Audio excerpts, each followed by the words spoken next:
Happy Thanksgiving, selamat hari pengucapan syukur. Senang sekali kita bisa berkumpul bersama di hari yang istimewa ini. Ya, saudara yang tidak keluar kota bisa kumpul sebagai satu keluarga IGNC, Tubuh Kristus yang Tuhan tempatkan kami di sini. Kita bersama di sini dan kita sudah menerima makanan jasmani. Sekarang kita mau belajar firman Tuhan, makanan rohani bagi kita. Malam ini saya mau sharing sebuah judul, saya mau khotbahkan sebuah judul yaitu Kenapa Sulit Mengucap Syukur. Kenapa sulit mengucap syukur? Ya, mari kita baca satu ayat saja, 1 Tesalonika 5 ayat 18. Ini ayat yang sangat terkenal, saya yakin sebagian saudara sudah bisa menghafal, tapi malam hari ini kita mau belajar bersama-sama. 1 Tesalonika 5 ayat 18. Mari kita baca, buka suara, 1, 2, 3. Mengucap syukurlah dalam segala hal, sebab itulah yang dikehendaki Allah di dalam Kristus Yesus bagi kamu.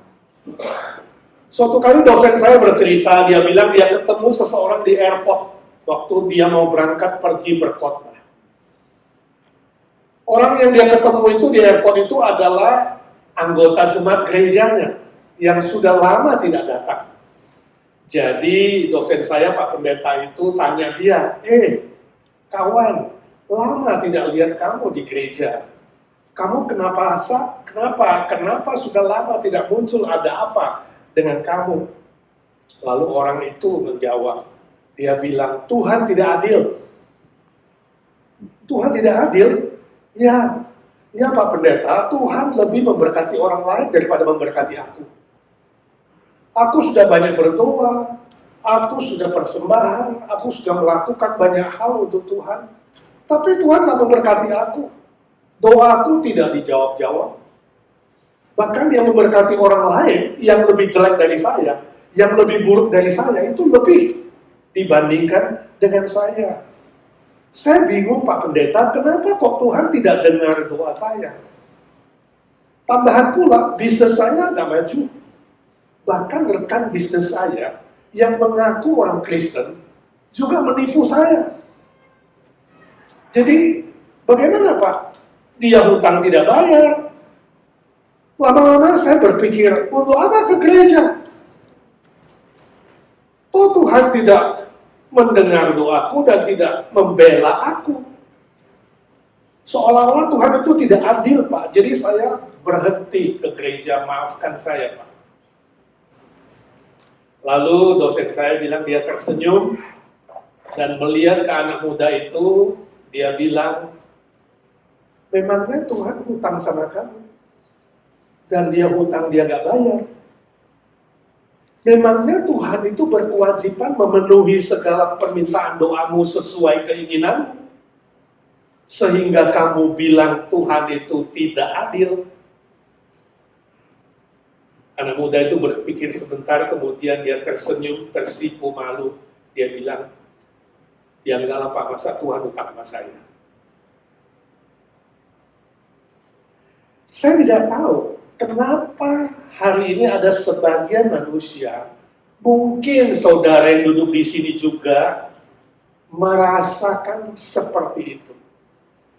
Ketika kamu doa tidak dijawab, ketika kamu merasa Tuhan jauh, ketika kamu merasa masalahmu banyak, ketika kamu tidak diberkati, adakah perasaan dalam hatimu mengatakan, Tuhan gak fair nih, Tuhan gak baik nih sama saya, ya? Izinkan saya tanya, apakah seorang Kristen ataupun non-Kristen, harusnya semua sama, apakah seorang manusia bisa berkata atau bisa mengungkapkan satu alasan untuk mengatakan aku tidak perlu bersyukur kepada Tuhan?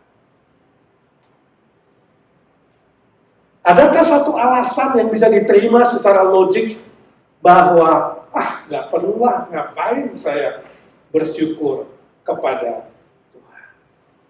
Tema kita adalah kenapa manusia itu sulit mengucap syukur. Kenapa di bumi ini ada manusia, bukan aja non-Kristen, tapi orang Kristen juga merasa sulit mengucap syukur kepada Tuhan? Mungkin beberapa alasan. Yang pertama seperti yang tadi, merasa Allah itu berhutang padanya.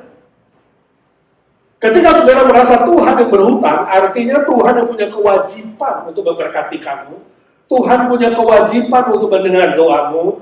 Tuhan punya kewajiban memenuhi keinginanmu. Dan wajib memuaskan apapun yang kamu mau. Di situ kamu sulit mengucap syukur. Tentu ini konsep yang salah, bukan? Sebab Allah itu pencipta. Allah itu pemilik segala sesuatu dan dia berdaulat, berkuasa terhadap segala sesuatu. Dia tidak tergantung kepada manusia siapapun. Dia tidak punya hutang kepada siapapun di muka bumi ini. Sesungguhnya Tuhan tidak punya kewajiban untuk memuaskan dan memenuhi segala permintaan saudara. Seharusnya kitalah yang berhutang, bukan?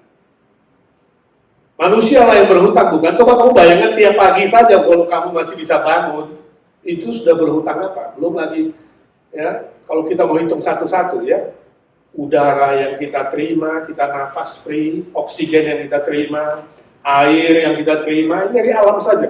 Matahari yang bersinar, kita punya makanan, kita punya pakaian, kita punya segala sesuatu yang membuat kita masih bisa berjalan di muka bumi ini dan bergerak.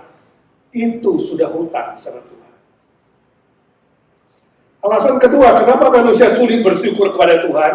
Karena merasa Allah tidak adil. Allah tidak fair. Padahal yang tidak adil itu apa? Kehidupan. Life is not fair, bukan God is not fair. Because life is not God. Hidup di dunia yang sudah berdosa, hidup di dunia yang ada penderitaan, ada orang jahat dan ada iblis, tentu tidak ada keadilan. Tapi karena bumi dan kehidupan yang tercemar dan tidak adil ini, kita kemudian belok mengatakan Tuhan yang tidak adil. Menyalahkan Tuhan, seolah-olah Tuhanlah yang bersalah. Selain itu mungkin juga karena saudara membandingkan diri dengan orang lain. Oh, kok dia lebih jelek dari saya? Oh, dia lebih jahat dari saya. Kenapa dia lebih kaya? Kenapa dia lebih lancar? Kenapa dia lebih yang lain daripada saya? Ketika kita mulai membandingkan diri dengan orang lain, di situ bisa masuk pemikiran bahwa Tuhan itu tidak adil. Lebih memberkati yang lain daripada memberkati kita. Sesungguhnya konsep ini juga salah. Keadilan Allah tidak tergantung dari perbuatan manusia. Keadilan Allah tergantung dari dirinya sendiri, bahwa dia itu punya daulat. Dia berhak melakukan apa saja karena dia Tuhan. Dia berhak bertindak apa saja karena dia Tuhan. Dan seringkali dia bertindak melampaui pikiran kita dan perasaan kita. Saudaraku, banyak hal di bumi ini kita tidak mengerti. Banyak hal yang tidak masuk pikiran kita, karena pikiran kita sudah tercemar. Selain itu, hikmat Allah adalah hikmat yang tak terbatas. Anugerah dan berkat Allah kepada manusia tidak tergantung kepada usaha manusia. Jangan coba menyogok Allah. Tuhan, saya kan sudah berbuat ini untukmu, berbuat itu untukmu, sudah melayani, sudah ini, sudah itu, maka Tuhan harus melakukan ini, melakukan itu. Kita mulai memiliki konsep Allah yang transaksional. Transaksi dengan Tuhan. Kalau saya sudah ke gereja, Tuhan berkati dong bisnisku hari Senin. Kalau saya sudah kasih persepuluhan, Tuhan kasih dong 30%. Kalau saya sudah begini, Tuhan begitu dong. Pikiran kita mulai bertransaksi. Dan ketika transaksi itu tidak terjadi, saudara mengatakan, Tuhan tidak adil. Ini harus diperbaiki. Sebab 100% Tuhan itu berhak dan berdaulat mengambil keputusan apa saja, termasuk yang melawan logika kita yang sudah tercemar. Yang ketiga, kenapa manusia merasa sulit mengucap syukur? Karena hidupnya banyak masalah. Ada persoalan di muka bumi ini, ya. Artinya, kalau nanti Tuhan sudah tolong saya, kalau nanti Tuhan sudah buka jalan, menyelesaikan semua masalahku, dan semua sudah beres, barulah aku mengucap syukur. Tapi karena sekarang masih ada masalah, masih ada persoalan, sorry, aku tidak bisa mengucap syukur. Ini konsep yang salah juga. Sebab ketika saudara masih hidup di muka bumi ini, persoalan tidak pernah selesai. Sering saya guyon, di bumi ini, khususnya di California Selatan ini cuma 2 tempat yang nggak ada masalah, Rose Hill dan Forest Lawn, artinya di kuburan. Tapi seringkali di kuburan itu ada masalah, betul nggak? Bisa banjir, bisa digusur, semasih ada di bumi yang tercemar. Di dunia yang sudah terkena dosa ini, pasti ada masalah.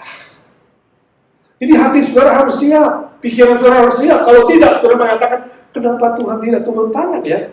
Kenapa Tuhan tidak tolong saya ya? Kenapa Tuhan tidak sembuhkan penyakit saya ya? Kenapa Tuhan tidak memberkati bisnis saya? Kenapa Tuhan tidak membuka pekerjaan buat saya? Kenapa Tuhan tidak beri saya jodoh? Kenapa Tuhan tidak selesaikan status saya? Kita mulai bertanya, kenapa Tuhan? Kenapa Tuhan? Kenapa Tuhan tidak ini dan tidak itu?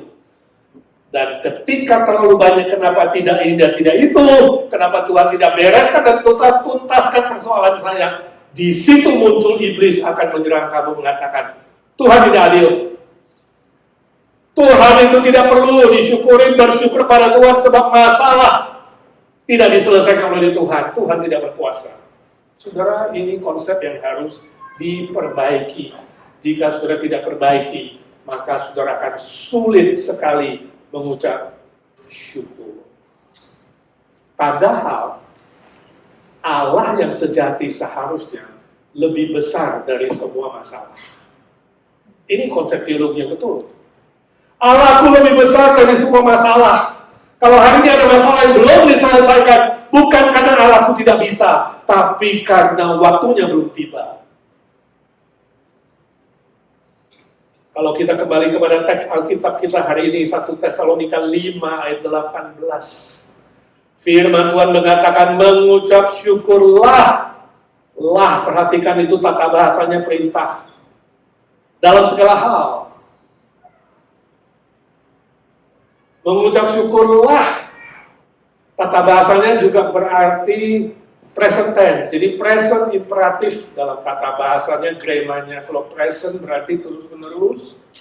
Bukan waktu lampau, bukan nanti mengucap syukur, bukan saya sudah mengucap syukur atau nanti saya akan mengucap syukur, tapi present sekarang.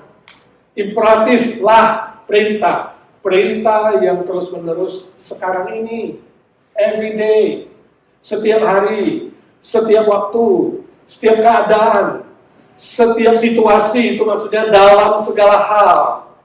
Tidak tergantung waktu, tidak tergantung situasi, tidak tergantung masalah apapun, mengucap syukurlah perintah. Sebab itulah kehendak Allah. Saudara mau tahu kehendak Allah, salah satunya adalah mengucap syukurlah dalam segala hal. Dalam Kristus Yesus bagi kami. Wow, ini sulit sekali Pak. Khotbah sih gampang. Ya, mengutip Alkitab mengatakan tata bahasanya sih gampang. Tapi mengucap syukurlah dalam segala hal. Tanpa alasan apapun, tanpa syarat apapun, kita diminta mengucap syukurlah, itu sangat-sangat sulit, saya setuju. Tapi bukan berarti mustahil. Sebab Allah tidak pernah memberikan perintah yang mustahil dilakukan. Dia pasti memberi perintah, firman yang bisa kita lakukan. Cuma pertanyaannya sekarang bagaimana? Kalau memang perintah ini bisa dilakukan, bagaimana caranya? Yang pertama, saudara, menghitung berkat dan anugerah Tuhan. Itu pertama. Menghitung anugerah dan berkat Tuhan. Coba saudara pikir, waktu datang ke dunia. Waktu datang ke dunia, saudara bawa apa? Waktu lahir ke dunia ini bawa apa? Nothing. Telanjang. Gak ada yang mau emas, gak ada yang mau dolar, gak ada yang mau baju, gak ada yang mau kacamata, gak ada yang mau apa-apa. Nol. Dan sekarang saudara punya apa? Punya banyak. Ya. Pakaian, makanan, kepintaran, ya, harta. At least banyak kalau mau hitung. Ya. Sampai sekarang ini berapa anugerah dan berkat Tuhan yang sudah ada pada saudara yang saudara terima. Lihat dulu diri sendiri, itu cara pertama. Jangan lihat orang lain, lihat dulu diri sendiri. Dulu waktu aku datang modalku nol, sekarang modalnya banyak, ada banyak. Ya, lihat diri sendiri. Kalau sudah lihat diri sendiri, pasti mulai bisa bersyukur, betul nggak? Malam ini sudah bisa mulai tulis bersyukur. Aku bersyukur karena rambutku sudah mulai panjang waktu lahir botak. Aku bersyukur ada gigi, waktu lahir gak pakai gigi. Ini baru di badan nih. Ya. Aku bersyukur, gak habis-habis kira-kira kalau besok Black Friday saudara tidak shopping, saya anjurkan di rumah mulai tulis. Ya, jangan-jangan ada 1 juta syukur gitu ya. 1 juta item yang saudara punya sekarang dibandingkan waktu lahir tidak bawa apa. Seorang teman di Jakarta, dia nggak mau disebut namanya, katakanlah MM. Dia cerita suatu kali dia diajak makan oleh temannya di Jakarta Selatan. Ya, siang keluar dari kantor 1 jam, kemudian makan dengan kantornya sana. Ada penjual gado-gado yang enak. Makan dengan temannya sambil ngobrol-ngobrol. Tiba-tiba ada seorang anak muda mendekati dia, bilang, "Om, semir sepatu Om." Dia lihat semir sepatunya, tiba-tiba dia bisa langsung buka sepatunya, kasih ke anak muda itu. Anak muda itu segera ambil sepatunya, lari, duduk di bawah emperan toko, ya, dan mulai semir. Mereka makan, ngobrol, dia semir, udah selesai, kemudian dia masih nawarin yang lain-lain. Teman saya dan kawan itu terus melihat anak muda itu mungkin usianya 20-an. Dia pikir harusnya umur segini jangan kerja beginian, bisa kerja, apa itu? Pak Oga kayak tukang parkir, kayak atau yang lain. Tapi dia terus nawarin yang lain. Jadi tukang semir gak gampang di Jakarta. Ya duitnya sedikit.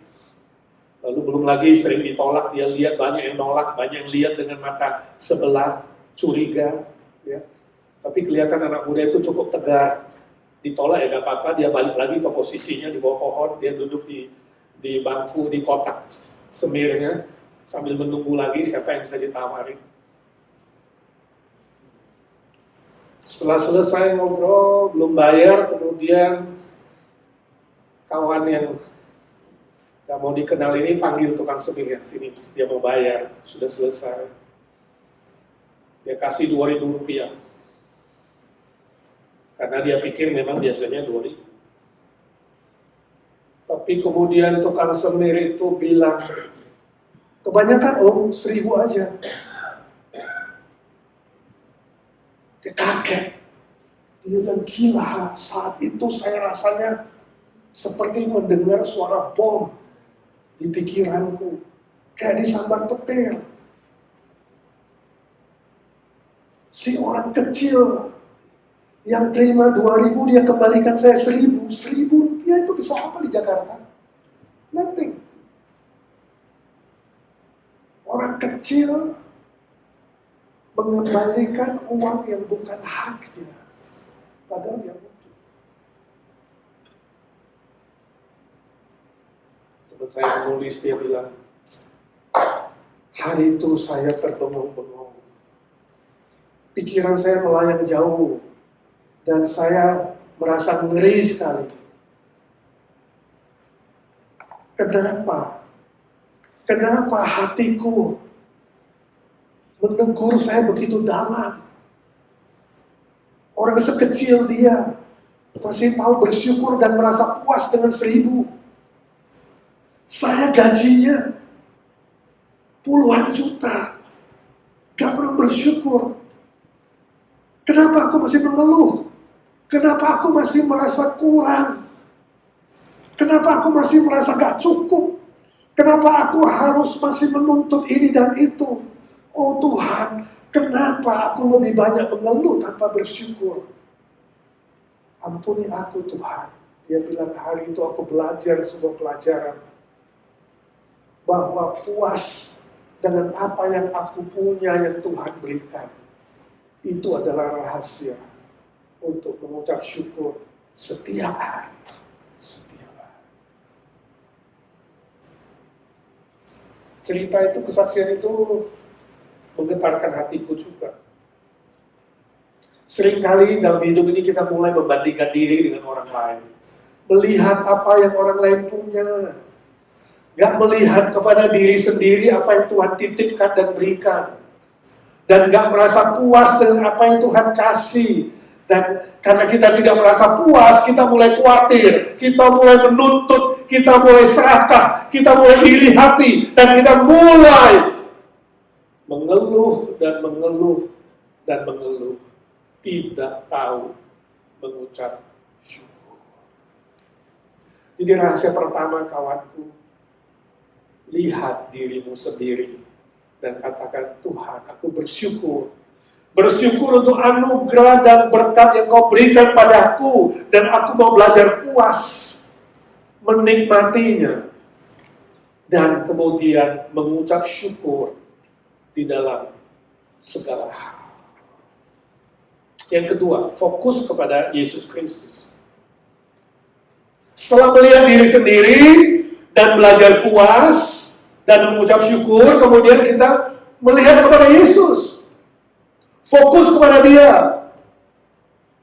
Memang di bumi ini ada banyak masalah dan seringkali Tuhan tanda kutip mengizinkan persoalan itu datang kepada kita.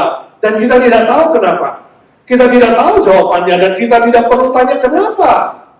Sampai nanti bertemu Tuhan, kita tahu jawabnya. Seringkali sampai kita mati, gak ada jawabannya. Dan jangan penasaran. Belajar menerima dan yakin Tuhan ketika aku fokus kepadamu, aku yakin kau tidak pernah salah. Sebab engkau maha baik dan maha benar. Kadang-kadang persoalan itu begitu berat. Sampai kita merasa sulit mengucap syukur. Misalnya sakit penyakit yang tidak sembuh-sembuh. Bertahun-tahun harus sakit.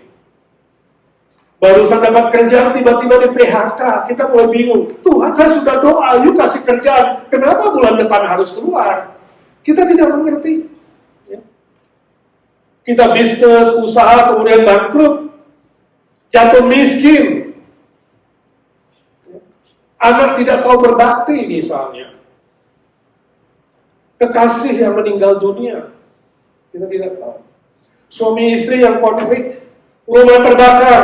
Kemarin Hong Kong, saudara lihat itu. Apartemen. Kita mengerti. Bencana alam. Dan lain-lain, dan lain-lain. Ada banyak persoalan yang kita tidak mengerti. Yang melampaui pikiran kita. Mungkin saudara bertanya, Pak, bagaimana mengucap syukur kalau begitu? Jangan fokus kepada masalahnya. Kamu akan makin stres. Jangan fokus kepada manusia, karena manusia mengecewakan. Dan manusia tidak bisa diandalkan. Sekali lagi, fokus kepada Kristus. Yakin bahwa Tuhan Yesus tidak pernah salah. Dia maha benar. Yakin bahwa janjinya itu betul. Dia tidak pernah mengizinkan persoalan itu melebihi kekuatan kamu. Kalau kekuatanmu 100, Dia tidak pernah memberikan masalahmu lebih dari 100. Pasti kurang dari 100. Dia bukan Allah yang keterlaluan dan pegang janjinya. Seperti Paulus ketika di penjara dia berkata, segala perkara, segala persoalan dapat kutanggung di dalam Kristus Yesus yang memberi kekuatan kepadaku. Jadi kita tetap bersyukur. Tuhan, aku bersyukur. Walaupun masalah ini berat, kau di sisiku, kau tidak pernah tinggalkan aku. Tuhan, aku belajar bersyukur sebab engkau tidak pernah salah. Kau melihat itu dan kau sudah menanggung penderitaan terbesar di salib. Tuhan, aku belajar mengucap syukur sebab engkau janji, kekuatan yang kau berikan pasti membuat aku bisa menanggung dan melewati persoalan ini. Oh, kita mulai bersyukur karena janji Tuhan. Kita mulai bersyukur karena Tuhan menyertai dan Dia Maha Setia dan tidak pernah berubah dulu, sekarang, dan selama-lamanya. Amin. Saya tidak tahu saudara pernah mendengar lagu yang diciptakan oleh Don Moon yang berjudul God Will Make a Way. Ya, mungkin saudara pernah mendengar atau pernah menyanyikan lagu itu. Ya, Tuhan membuka jalan. Dia buka jalan, itu terjemahannya. God will make a way. Salah satu bagian dari syair lagu itu berbunyi demikian. God will make a way where there seems to be no way. Tuhan akan buka jalan ketika kelihatannya tak ada jalan. He works in ways we cannot see. Dia bekerja di jalan yang tidak pernah kita melihatnya, sebab Dia tentu maha ajaib. Ya. He'll make a way for me. Setelah menggambarkan Allah itu maha hebat, maha baik, maha ajaib, Dia kemudian menggambarkan dirinya. God will make a way for me. Dari yang umum menjadi yang khusus, menjadi sangat-sangat pribadi. Mungkin saudara pernah menyanyi dan pernah tahu, tapi mungkin nggak semua saudara tahu bagaimana lagu itu tercipta. Lagu itu diciptakan oleh Don Moon setelah tragedi yang terjadi pada adik iparnya sekeluarga yang mengalami kecelakaan besar, dan salah satu anak dari iparnya yang bernama Jeremy meninggal dunia. 3 anak lainnya luka parah. Dan dia ingin hadir dalam kedukaan itu, tapi dia tidak bisa segera berangkat sebab dia harus pelayanan menyanyi.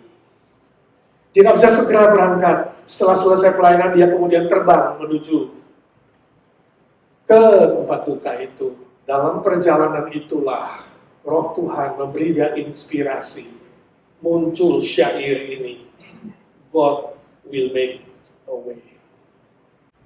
Dan lagu ini kemudian menjadi berkat bagi jutaan manusia. Dan saya harap malam ini menjadi berkat spesial bagi kita di Thanksgiving ini. God make a way where there seems to be no way. He works in ways we cannot see. He will make a way for me. He will be my guide. For because the good is kind, with love and strength for each new day, He will make a way. He will make a way. Amin, yakin? Yakin Tuhan akan buka jalan? Apapun yang sudah alami, ingat, Tuhan bekerja dengan kuasanya dan kasihnya dan hikmatnya, dan kita semua akan mengalami kebaikannya. Kamu tidak tahu kapan, tapi kita akan mengalami kebaikannya. Itu janji Tuhan. Pegang janji Tuhan, pegang firman Tuhan, katakan terima kasih Tuhan, Engkau pasti buka jalan. 1, 2, 3. Terima kasih Tuhan, Engkau pasti buka jalan. Mari kita berdoa. Bapa di sorga, kami mengucap syukur untuk firman-Mu. Terima kasih Tuhan Yesus, Engkau sudah memberikan nyawa-Mu bagi kami. Engkau menanggung semua penderitaan yang berat, terlalu berat, bahkan Kau berikan nyawa-Mu buat kami. Masakan ada hal lain yang tidak Kau buat bagi kami? Berilah kami keyakinan iman, kekuatan sorgawi, untuk memegang janji firman-Mu, bahwa Engkau pasti buka jalan. Di tengah-tengah kami tidak mengerti, di tengah-tengah kami tidak tahu harus bagaimana, kami punya firman-Mu, kami punya janji-Mu Tuhan. Biarlah kami berpegang dengan setia, sebab Engkau tidak berubah dulu, sekarang, dan selama-lamanya.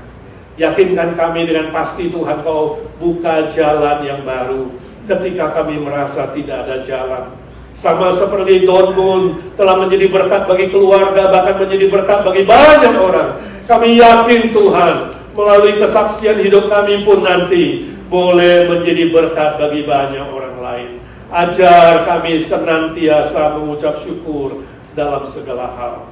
berdoa, bersyukur, memohon berkat dalam satu nama Tuhan Yesus Kristus, satu-satunya juru selamat kami, penebus kami, penolong kami yang setia, yang hidup selama-lamanya. Amin. Silakan duduk saudara.